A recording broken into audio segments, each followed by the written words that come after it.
for those of you who use Exodus and don't know, Black Panther's up on Exodus now. So I got to watch Black Panther last night. And it wasn't bad. There are probably going to be some spoilers in this, so beware. Tread lightly. But it wasn't bad. I actually thought on the scale of them, of comic book movies, it was actually pretty good. It's a comic book movie. So the storyline was there's a good guy and he's got problems with bad guys and he deals with those. So it's pretty archetypical. The acting was very good. Everybody that was in it was very good. I thought everybody that was in it was very good. I liked the guy that plays Black Panther. He was in Persons Unknown. And I was like, oh, it's so sad that he's on such a great show that just couldn't continue because nobody else thought it was a fucking great show because whatever it was that happened, they put it in a shit time slot or whatever. But I thought it was a fantastic show. I would have loved to have seen a second season, but sometimes you don't get shit you want in life. But he was in that. And I thought he was pretty good in that. And so when I saw that they chose him to play T'Challa, I was like, ah, that's not bad. He's pretty good. So, expectedly, he was good. I like his character. I like the interaction between the characters. They were fun characters. I liked his sister. She was cool. I liked how he's like James Bond. I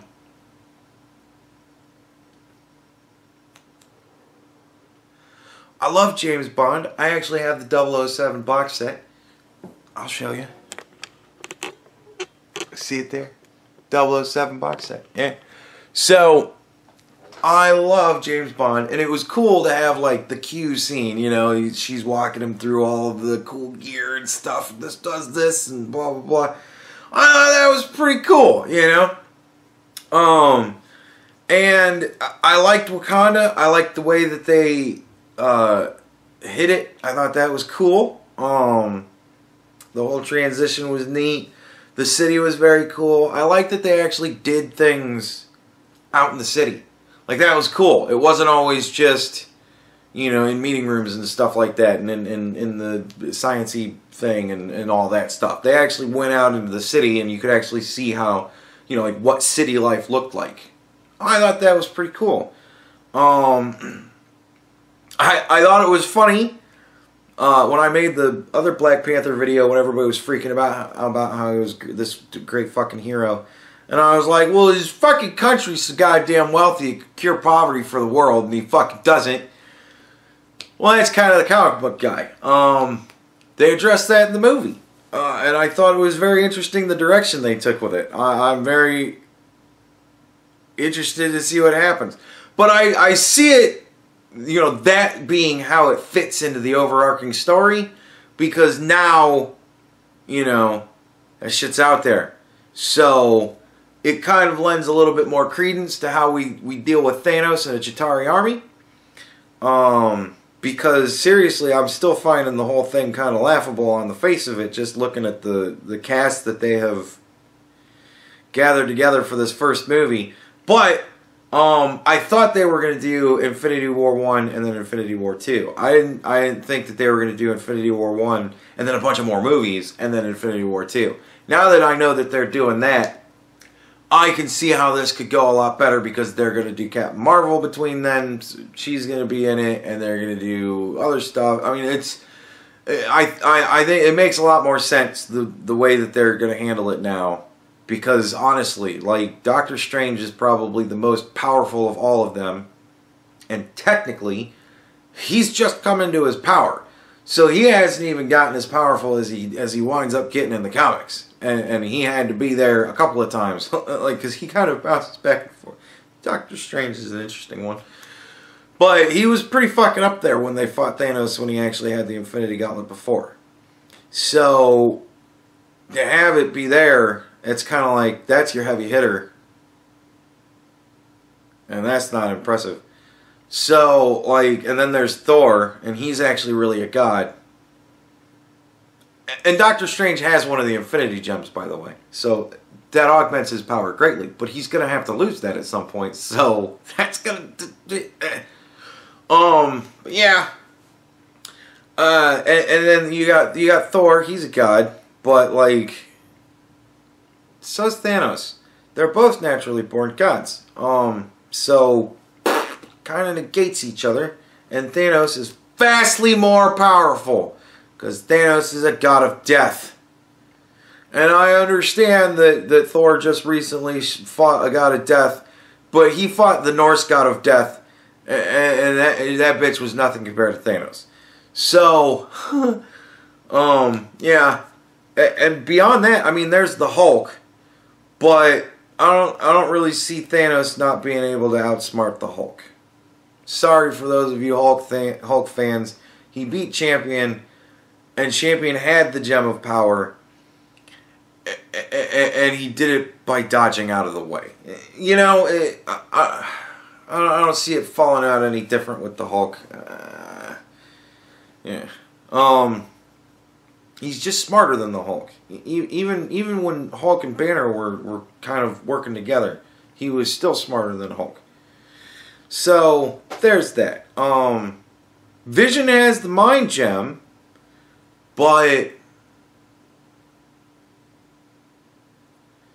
you know, I've already seen the scene in the trailer where he gets that fucking thing ripped out of his head, so apparently he didn't do too fantastic. They've built up Scarlet Witch like she's really, really, really super duper powerful, which she is. But, heck shit don't work on Thanos, so she's pretty much worthless. She's pretty much telekinetic at that point, and so there you go. Like, it's kind of just a joke, you know. Black Panther, Winter Soldier, Captain America, all of them, they're all humans.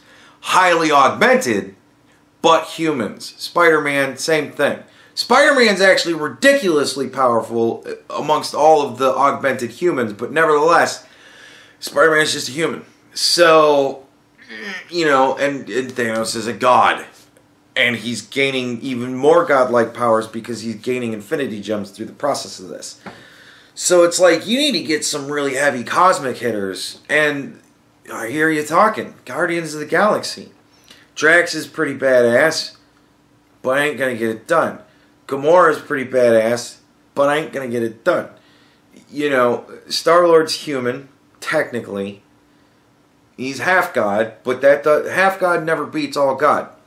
Sorry, you know, whatever.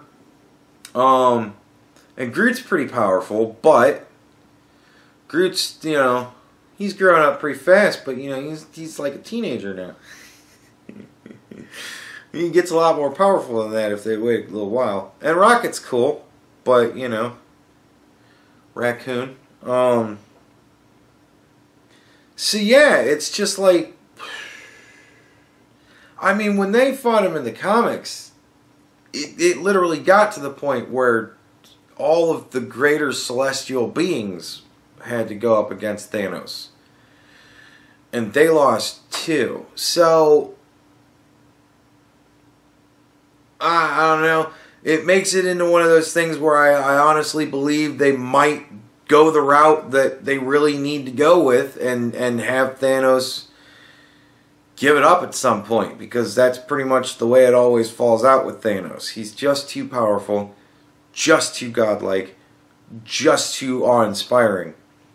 There's really no way around it. And when he gets things like the Infinity Gauntlet, he's just unstoppable. And it winds up being a thing where he does something, you know, not right. And that's where it ultimately happens. It's what I always thought was the coolest goddamn thing about that character. He would attain absolutely everything he wanted and then immediately get bored with it and lose it just so that he could go through the cycle of getting it again. That's what I always thought was great about that character. I identify with it so much. I would do that in video games all the time. I'd fucking get to the point where I was maxed out and powerful. Like in Fallout 3, I still haven't beat that game. Because I got to the point where I was just so goddamn powerful that it was like, it was boring. I couldn't play for very long. Skyrim is the same way. you know, whatever. But yeah. That's what I always loved about that character. He'd take ultimate power and piss it away because on a whim. But yeah, you know, it's not a great. It's great for the movies, but when you start thinking about it, it doesn't really play out very far. So it's cool that they're going to do this movie, and then they're going to have a bunch of other movies, and then go into it more. That's kind of cool. I'm really excited to see the way this is all playing out, and it's interesting that, you know, what's going on with Black Panther at the end is going on with Black Panther at the end, because that certainly augments things into the favor of Earth that were kind of necessary when it all comes down to it. Because Jesus Christ, you gotta have something. But yeah, so I'm excited to see the first Infinity War. I really am. I can't wait until it comes out. I'm not gonna go see it in the theater, because why would I want to do that? You think to yourself, when has there ever been a time that you've thought to yourself while you were watching a movie at home, man, if only there was like 100 other strangers here with me. Man, that'd be cool. No, fuck that shit. I have a 65-inch TV. My TV's massive. It's like I'm in a theater. I'm fine with it. You turn the lights off, it's the same goddamn thing. Except I'm by myself and I can stop the movie and take a piss if I got it. But yeah, so I can't wait for that. I can't wait for that to come out. God damn it. Oh, shit. Hello? Hey, John here from Donatos. I'm in your apartment. Excuse me? John from Donatos. Yeah. I'm in your apartment. Oh, I'm sorry. Yeah, my bad. Hold on a sec. Ring it again and I'll let you in. I'm sorry. No, no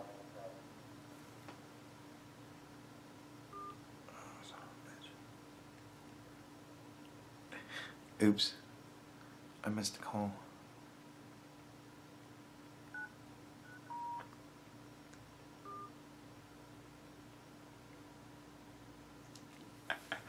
See, I was recording and I couldn't see the TV or the fucking. God damn it. Alright, whatever. So, my food's here. I gotta go. Yeah, that Black Panther, not bad. It was a lot better than I had feared that it might be, and yet it still had all of the racial stuff in it. It was actually really good. I thought it was really, really good. Definitely worth a watch.